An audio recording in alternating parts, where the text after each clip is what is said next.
ಸತೀಶ್ ಜಾರಕಿಹೊಳಿ ಅವರ ಸುತ್ತಲೇ ಇಷ್ಟೆಲ್ಲ ಚಟುವಟಿಕೆಗಳು ನಡೀತಿರುವ ಬೆನ್ನಲ್ಲೇನೆ ಪವರ್ ಸೆಂಟರ್ ಆಗಿ ಪರಿವರ್ತನೆ ಆಗ್ತಾ ಇದೆಯಾ ಸತೀಶ್ ಜಾರಕಿಹೊಳಿ ಅವರ ನಿವಾಸ ಅನ್ನುವ ಅನುಮಾನ. ಬೆಳಗ್ಗೆ ವಿರೋಧ ಪಕ್ಷದ ಬಿಜೆಪಿಯ ರಾಜ್ಯಾಧ್ಯಕ್ಷರಾದ BY ವಿಜಯೇಂದ್ರ ಅವರ ಭೇಟಿ ಅದಾಗಿ ಕೆಲವೇ ಹೊತ್ತಿನಲ್ಲಿ ಓಡೋಡಿ ಬಂದರು DCM DK ಶಿವಕುಮಾರ್ ಅವರ ಸಹೋದರ DK ಸುರೇಶ್ ಅವರ ಭೇಟಿಯಂತೂ ಮತ್ತಷ್ಟು ಕುತೂಹಲ ಕಾರಣವಾಗ್ತಾ ಇದೆ. ಹಿಂಗ ಬಂದವರು ಕೇವಲ ಕನಕಪುರದ ಅಭಿವೃದ್ಧಿ ವಿಚಾರವನ್ನ ಮಾತ್ರ ಸಚಿವರ ಬಳಿಯಲ್ಲಿ ಚರ್ಚೆ ಮಾಡಿ ಹೋಗಿರ್ತಾರಾ? ಯಾವ ವಿಚಾರವನ್ನ ಚರ್ಚೆ ಮಾಡಬೇಕು ಅಂತ ಹೇಳಿ DK ಸುರೇಶ್ ಅವರು ಭೇಟಿ ಆಗಿರಬಹುದು ಸತೀಶ್ ಜಾರಕಿಹೊಳಿ ಅವರನ್ನ. ಅಂಥದ್ರಲ್ಲೂ ವಿಜಯೇಂದ್ರ ಅವರು ಭೇಟಿಯಾಗಿ ಹೋದ ಕೆಲವೇ ಗಂಟೆಗಳಲ್ಲಿ DK ಸುರೇಶ್ ಅವರು ಬಂದು ಭೇಟಿಯಾಗಿರೋದು ಈ ಚರ್ಚೆಗೆ, ಸತೀಶ್ ಜಾರಕಿಹೊಳಿ ಅವರ ವಿಚಾರದಲ್ಲಿ ಮುನ್ನೆಲೆಗೆ ಬರ್ತಾ ಇರುವ ಚರ್ಚೆಗೆ ಮತ್ತಷ್ಟು ಪುಷ್ಟಿ ನೀಡುವಂತಿತ್ತು. ಒಂದು ಕಡೆ ದೃಶ್ಯದಲ್ಲಿ ಗಮನಿಸ್ತಾ ಇದ್ದೀರಿ, ವಿಜಯೇಂದ್ರ ಅವರು ಬೆಳಗ್ಗೆ ಭೇಟಿಯಾದ್ರು, ಅದಾದ ನಂತರದಲ್ಲಿ ಬಂದ DK ಶಿವಕುಮಾರ್ ಅವರು ಭೇಟಿ ನಂತರದಲ್ಲಿ ಮಾತನಾಡಿದ್ರು ಕೂಡ. ಸಕಾರಾತ್ಮಕವಾಗಿ ಸ್ಪಂದಿಸಿದ್ದಾರೆ. ಸೊ ಮುಖ್ಯಮಂತ್ರಿಗಳು ಹಣ ಬಿಡುಗಡೆ ಮಾಡಿದ ತಕ್ಷಣ ಅದಕ್ಕೆ ಏನು ಬೇಕೋ ಮಂಜೂರಾತಿಯನ್ನು ನೀಡ್ತೇನೆ ಅಂತಕ್ಕಂಥ ವಿಚಾರವನ್ನು ತಿಳಿಸಿದ್ದಾರೆ. ಸೊ ಇದು ಕ್ಷೇತ್ರದ ಅಭಿವೃದ್ಧಿಗೆ ಸಂಬಂಧಪಟ್ಟಂಥ ವಿಚಾರ. ಅದ್ರ ಜೊತೆಗೆ ರಾಮನಗರ ಕ್ಷೇತ್ರದ ಅಭಿವೃದ್ಧಿಗೂ ಕೂಡ ಒಂದಷ್ಟು ಹಣವನ್ನು ಕೊಡಬೇಕು ಅಂತ ಕೇಳಿದ್ದೇನೆ. ಅದನ್ನು ಕೂಡ ಸಹಾಯ ಮಾಡ್ತೀನಿ ಅಂತ ಹೇಳಿದ್ದಾರೆ. ರಾಜಕೀಯ ಏನಿಲ್ಲ ರೀ, ಅವರು ನಮ್ಮ ಪಕ್ಷದ ನಾಯಕರು. ದೇಶದ ವಿದ್ಯಮಾನಗಳ ಬಗ್ಗೆನೂ ಕೂಡ ಕೆಲವು ವಿಚಾರವನ್ನು ಮಾತಾಡಿದ್ದೇವೆ. ಅದರಲ್ಲಿ ಮಾಧ್ಯಮಗಳು ಹೇಳೋ ರೀತಿಯಲ್ಲಿ ಯಾವುದೇ ವಿಚಾರಗಳು ಕೂಡ ಇಲ್ಲ. ಕನಕಪುರ ವಿಧಾನಸಭಾ ಕ್ಷೇತ್ರಕ್ಕೆ ಸಂಬಂಧಪಟ್ಟಂತ ಕೆಲವು ಕಾಮಗಾರಿಗಳ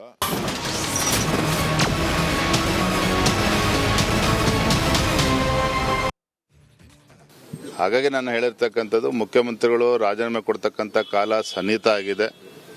ಯಾವ ಸಂದರ್ಭದಲ್ಲಿ ಬೇಕಾದ್ರೂ ರಾಜೀನಾಮೆ ಕೊಟ್ಟೇ ಕೊಡ್ತಾರೆ, ನನಗಂತೂ ಸಂಪೂರ್ಣ ವಿಶ್ವಾಸ ಇದೆ.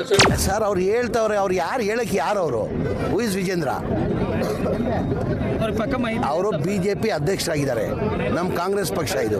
ಕಾಂಗ್ರೆಸ್ ಪಕ್ಷದಲ್ಲಿ ನಮ್ಮ ನಾಯಕಿ ಆದಂಥ ಸೋನಿಯಾ ಗಾಂಧಿ ಅವರು, ರಾಹುಲ್ ಗಾಂಧಿ ಅವರು, ನಮ್ಮ ACC ಅಧ್ಯಕ್ಷ ಆದಂಥ ಮಲ್ಲಿಕಾರ್ಜುನ ಖರ್ಗೆ ಅವ್ರು ಹೇಳಬೇಕು. ಮಲ್ಲಿಕಾರ್ಜುನ ಖರ್ಗೆ ಅವರು ನಮ್ಮ ಹೈಕಮಾಂಡ್ ನೇರವಾಗಿ ಹೇಳಿದ್ದಾರೆ, ನಾವು ಸಿದ್ದರಾಮಯ್ಯ ಜೊತೆ ಇದ್ದೀವಿ, ಸಿದ್ದರಾಮಯ್ಯ ರಾಜೀನಾಮೆ ಕೊಡೋದು ಅಗತ್ಯ ಇಲ್ಲ.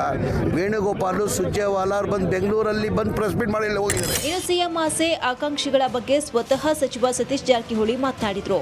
ರಾಜ್ಯದಲ್ಲಿರುವ 224 ಶಾಸಕರಿಗೂ CM ಆಗುವ ಆಸೆ ಇದ್ದೇ ಇರುತ್ತೆ ಅಂತ ಜಾರಿಕೊಂಡ್ರು. 224 ಜನ ಎಲ್ಲರೂ ಆಗ್ಬೇಕಂತ ಎಲ್ಲರಿಗೂ ಆಸೆ ಇರ್ತೈತಿ. 224 ನಾನು ಬಂದೆ.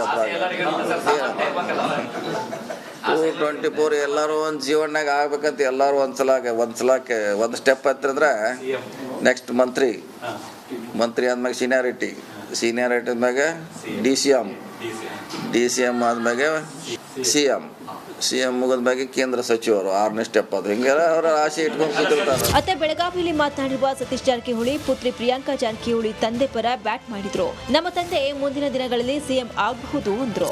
CM ಇದೆ ಆಸೆ ಇದೆ ಎಲ್ರಿಗೂ. ಸೊ ಮುಂದಿನ ದಿನಮಾನಗಳಿಗೆ ಹೇಳ್ಬೋದು. CM ಇದೆ ಆಸೆ ಇದೆ ಎಲ್ರಿಗೂ. ಸೊ ಮುಂದಿನ ದಿನಮಾನಗಳಿಗೆ ಹೇಳ್ಬೋದು. CM ಇದೆ ಆಸೆ ಇದೆ ಎಲ್ರಿಗೂ. ಸೊ ಮುಂದಿನ ದಿನಮಾನಗಳಿಗೆ ಹೇಳ್ಬೋದು. ಇಷ್ಟೆಲ್ಲ ಬೆಳವಣಿಗೆಗಳ ಮಧ್ಯೆ ಸತೀಶ್ ಜಾರಕಿಹೊಳಿ ನಿವಾಸಕ್ಕೆ ಮಾಜಿ ಸಂಸದ DK ಸುರೇಶ್ ಭೇಟಿ ನೀಡಿದ್ರು. ಇದು ಕುತೂಹಲದ ಬೆಂಕಿಗೆ ಮತ್ತಷ್ಟು ತುಪ್ಪ ಸುರಿದಂತೆ ಆಯಿತು. ಈಗ ಸಾಹುಕಾರ ಲೆಕ್ಕಾಚಾರಗಳೇನು, ಅವರ ಮುಂದಿರುವ ಆಪ್ಷನ್ಗಳೇನು ಅನ್ನೋದರ ಮೇಲೆ ಇಡೀ ಪಾರ್ಟಿ ಕಣ್ಣು ನೆಟ್ಟಿದೆ. Bureau report, Republic Kannada. ಅವರು ಬಂದ್ರು, ಇವತ್ತು ಭೇಟಿಯಾದ್ರು, ಹೋದ್ರು ಅನ್ನೋ ವಿಚಾರಕ್ಕೆ ಮಾತ್ರ ಅಲ್ಲ, ಸತೀಶ್ ಜಾರಕಿಹೊಳಿ ಅವರ ಕಳೆದ ಕೆಲ ದಿನಗಳ ನಡವಳಿಕೆ ಹಾಗೆ ನುಡಿಗಳನ್ನ ಗಮನಿಸಿದ್ರೆ ಸೈಡ್ ಬಿಡಿ ಸೆಡ್ ಹೊಡಿ ಅನ್ನೋ ರೀತಿಯ ತಂತ್ರಗಾರಿಕೆಗೆ ಏನಾದ್ರೂ ಮೊರೆ ಹೋಗ್ತಿದ್ದಾರಾ ಸತೀಶ್ ಜಾರಕಿಹೊಳಿ ಅನ್ನೋ ಅನುಮಾನ. ಕಾಂಗ್ರೆಸ್ನಲ್ಲಿ ಸಿದ್ದರಾಮಯ್ಯನವರ ಸೀಟ್ಗೆ ಕೌಂಟ್ ಡೌನ್ ಶುರುವಾಗಿದ್ಯಾ ಅನ್ನೋ ಬೆಳವಣಿಗೆಗಳ ನಡುವೆನೆ ಪರ್ಯಾಯ ನಾಯಕತ್ವಕ್ಕೆ ಅಣಿ ಆಗ್ತಿದ್ಯಾ ಕಾಂಗ್ರೆಸ್ ಪಾಳೆಯ. ಖರ್ಗೆ ಅವರನ್ನ ದೆಹಲಿಗೆ ಹೋಗಿ ಭೇಟಿಯಾಗಿ ಬಂದ ನಂತರದಲ್ಲಂತೂ ಸತೀಶ್ ಜಾರಕಿಹೊಳಿ ಅವರೇ ಮುಂದಿನ ನಾಯಕತ್ವವನ್ನ ಮುನ್ನಡೆಸ್ಕೊಂಡು ಹೋಗುವಂತಹ ಅಭ್ಯರ್ಥಿನ ಅನ್ನೋ ಅನುಮಾನ ಬಲವಾಗ್ತಾ ಬಂತು.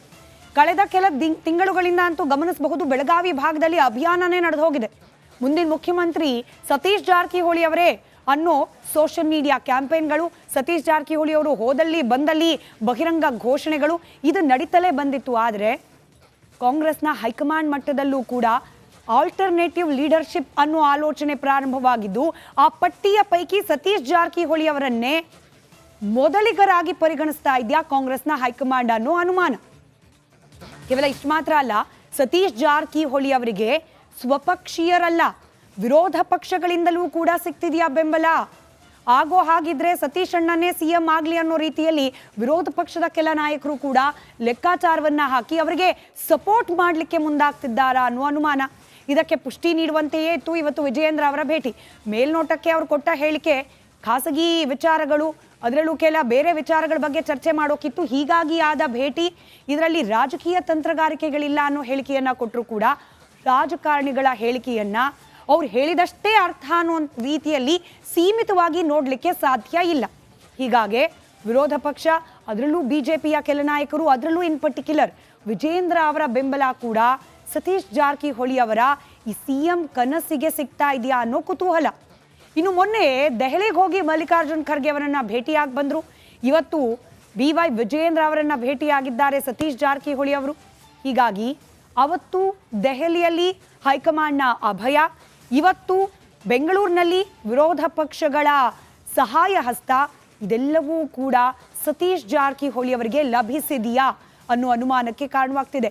ಏನಿಲ್ಲ ಅಂತಲೇ ಸತೀಶ್ ಜಾರಕಿಹೊಳಿ ಅವರ ಪರವಾಗಿ ನಡೀತಾ ಇರುವ ಈ ಮುಂದಿನ ಮುಖ್ಯಮಂತ್ರಿ ಅಭಿಯಾನ ಸೈಲೆಂಟ್ ಆಗಿ ಬಿರುಸನ್ನ ಪಡೆದುಕೊಳ್ತಾ ಸಾಗ್ತಾ ಇದೆ. ಹೋದಲ್ಲಿ ಬಂದಲ್ಲಿ ಸತೀಶ್ ಜಾರಕಿಹೊಳಿ ಅವರ ಪರವಾದ ಘೋಷಣೆಗಳು ಕೂಡ ಹೆಚ್ಚಾಗ್ತಾ ಇದೆ. ಇದೆಲ್ಲವನ್ನ ಗಮನಿಸಿದಾಗ ಸದ್ಯದಲ್ಲೇ ಉಳಿದೆಲ್ಲರನ್ನ ಸೆಡ್ಡು ಹೊಡೆದು ಸೈಲೆಂಟ್ ಆಗೇ ಸಿಎಂ ಕುರ್ಚಿ ಮೇಲೆ ಏರಿ ಕುಳಿತುಕೊಳ್ತಾರಾ ಬೆಳಗಾವಿಯ ಸಾಹುಕಾರ್ ಸತೀಶ್ ಜಾರಕಿಹೊಳಿ ಅನ್ನೋ ಅನುಮಾನ ಕಾಡ್ತಾ ಇದೆ. ಸಂಬಂಧಪಟ್ಟಂತೆ ವಿರೋಧ ಪಕ್ಷಗಳಿಂದಲೂ ಕೂಡ ಬೆಂಬಲ ಲಭ್ಯವಾಗ್ತಾ ಇದೆಯಾ ಸತೀಶ್ ಜಾರಕಿಹೊಳಿ ಅವರಿಗೆ? ಬೆಂಬಲ ಕೊಡೋದಾದ್ರೂ ಕೂಡ ರಾಜಕೀಯ ಲೆಕ್ಕಾಚಾರಗಳು ಇಲ್ದಲೇ ಈ ಬೆಂಬಲವನ್ನ ಕೊಡ್ಲಿಕ್ಕೆ ಸಾಧ್ಯವಾ? ಹೀಗೆಲ್ಲ ಒಂದಷ್ಟು ಅನುಮಾನ ಇದ್ದೇ ಇದೆ. ನಮಸ್ಕಾರ, ನೀವು ನೋಡ್ತಾ ಇದ್ದೀರಾ ಪಕ್ಕಾ ಪಾಲಿಟಿಕ್ಸ್. ನಾನು ಸ್ಮಿತಾ ರಂಗನಾಥ್. ಇಡೀ ದಿನದ ರಾಜಕೀಯ ವಿದ್ಯಮಾನಗಳ ಪೈಕಿ ಅತ್ಯಂತ ಸೆನ್ಸೇಷನಲ್ ಅನಿಸುವಂತಹ ಸುದ್ದಿಗಳನ್ನ ಮುಂದಿನ ಅರ್ಧ ಗಂಟೆಗಳ ಕಾಲ ನಿಮ್ಮ ಮುಂದೆ ಇಡ್ತಾ ಹೋಗ್ತೀವಿ. ಶುರು ಮಾಡೋಣ ಇವತ್ತಿನ ಪಕ್ಕಾ ಪಾಲಿಟಿಕ್ಸ್ ಅನ್ನ ರಾಜಕೀಯ ವಿದ್ಯಮಾನಗಳ ಪೈಕಿ ಅತಿ ದೊಡ್ಡ ಸುದ್ದಿಯ ಮೂಲಕ.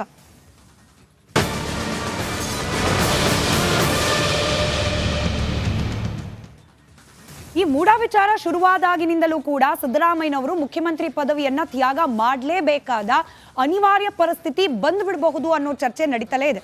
ಹಾಗೊಂದು ವೇಳೆ ಅನಿವಾರ್ಯ ಪರಿಸ್ಥಿತಿ ಬಂದು ಸಿದ್ದರಾಮಯ್ಯನವರಿಂದ ಕುರ್ಚಿ ಖಾಲಿಯಾದ್ರೆ ಆ ಕುರ್ಚಿಯಲ್ಲಿ ಕೂರೋರು ಯಾರು ಅನ್ನೋ ಚರ್ಚೆ ಕೂಡ ನಡೀತಲೇ ಇದೆ. DK ಶಿವಕುಮಾರ್ ಆದಿಯಾಗಿ ಅನೇಕ ನಾಯಕರು ಬಹಿರಂಗ ಹೇಳಿಕೆ ಕೊಟ್ಟಿದ್ದನ್ನ ನೀವು ಗಮನಿಸಿದ್ದೀರಿ ಕೂಡ. ಆದ್ರೆ ಸೈಲೆಂಟ್ ಆಗಿದ್ದ ಸತೀಶ್ ಜಾರಕಿಹೊಳಿ ಅವರು ಸೈಲೆಂಟ್ ಆಗಿ ಸ್ವಪಕ್ಷೀಯರಿಗೆ ಸೆಡ್ಡು ಹೊಡೆಯೋಕೆ ಪ್ಲಾನ್ ಅನ್ನ ರೂಪಿಸ್ಕೊಂಡ್ಬಿಟ್ರ, ಅದನ್ನ ಜಾರಿಗೆ ತರೋ ಪ್ರಯತ್ನದಲ್ಲಿ ಆಕ್ಟಿವ್ ಆಗ್ಬಿಟ್ರ ಅನ್ನೋ ಅನುಮಾನ. ಮೊನ್ನೆವರೆಗೂ ಸೈಲೆಂಟ್ ಆಗೇ ಇದ್ದ ಸಾಹುಕಾರ್ ಕಳೆದ 3-4 ದಿನಗಳಿಂದ ಸಖತ್ ಆಕ್ಟಿವ್ ಆಗಿದ್ದಾರೆ. ಸತೀಶ್ ಜಾರಕಿಹೊಳಿ ಅವರ ಒಂದೊಂದು ಹೆಜ್ಜೆ ಕೂಡ, ಅದು ದೆಹಲಿ ಕಡೆ ಹೋಗಿ ಖರ್ಗೆನ್ ಮೀಟ್ ಮಾಡಿದ್ದಿರಬಹುದು, ಪರಮೇಶ್ವರ್ ಅವರ ನಿವಾಸದಲ್ಲಿ ಮಾಡಿದ ರಹಸ್ಯ ಸಭೆ ಇರಬಹುದು, ಇವತ್ತು ವಿಜಯೇಂದ್ರ ಅವರನ್ನ ಕರೆಸ್ಕೊಂಡು ಮಾತನಾಡಿದ ವಿಚಾರ ಇರಬಹುದು, ಇದೆಲ್ಲವೂ ಕೂಡ ಸಾಕಷ್ಟು ಕುತೂಹಲಕ್ಕೆ ಕಾರಣವಾಗ್ತಾ ಇದೆ. ಸಿಎಂ ಸಿದ್ದರಾಮಯ್ಯನವರ ಆಪ್ತ ಬಳಗದಲ್ಲಿ ಗುರುತಿಸಿಕೊಂಡಿರುವ ಸತೀಶ್ ಜಾರಕಿಹೊಳಿ ಅವರು ಸಿದ್ದರಾಮಯ್ಯನವರನ್ನ ಸೈಡಿಗೆ ಹೋಗುವಂತೆ ಮಾಡಿ ಮುಂದೆ ಬಂದ್ಬಿಡ್ತಾರಾ ಅನ್ನೋ ಕುತೂಹಲಕ್ಕೆ ಕಾರಣವಾಗ್ತಾ ಇದೆ ಸತೀಶ್ ಜಾರಕಿಹೊಳಿ ಅವರ ಇತ್ತೀಚಿನ ಆಕ್ಟಿವ್ ಮೂವ್ಸ್. ಕಾಂಗ್ರೆಸ್ನಲ್ಲಿ ರಹಸ್ಯ ಮೀಟಿಂಗ್ಗಳು, ಬಿಜೆಪಿ ಜೊತೆಯಲ್ಲಿ ಟಾಕಿಂಗ್ಗಳು, ಸರ್ಕಾರದಲ್ಲಿ ಸತೀಶ್ ಜಾರಕಿಹೊಳಿನೇ ಆಗ್ತಾರಾ ಮುಂದಿನ ಕಿಂಗ್ ಅನ್ನೋ ಅನುಮಾನಕ್ಕೆ ಕಾರಣವಾಗ್ತಾ ಇದೆ. ನಮ್ಮ ತಾಲೂಕೆಲ್ಲ ಮುಖಂಡರು, ಹೋರಾಟಗಾರರು ಇದ್ದಾರೆ, ನಮ್ಮ ಪಕ್ಷದ ಮುಖಂಡರು ಇದ್ದಾರೆ. ಯಾವ ಬಂದ್ರೆ ಸರ್ ಅಲ್ಲಿಗೆ ಬಂದ ನಿಮ್ಮ ಕೂಡ ಎಲ್ಲ ಚೆನ್ನಾಗಿದ್ದಾರೆ. ನಿಮ್ಮ ಕಲ್ಪನೆ ಎಲ್ಲ ನೋಡಿ, ನಾನು ಸುತ್ತ ಕೆಲ ಕಡೆ ನಮ್ಮ ತಾಲೂಕೆಲ್ಲ ಮುಖಂಡರು, ಹೋರಾಟಗಾರರು ಇದ್ದಾರೆ, ನಮ್ಮ ಪಕ್ಷದ ಮುಖಂಡರು ಇದ್ದಾರೆ. ಇದು ಕೇವಲ ವಿಜಯೇಂದ್ರ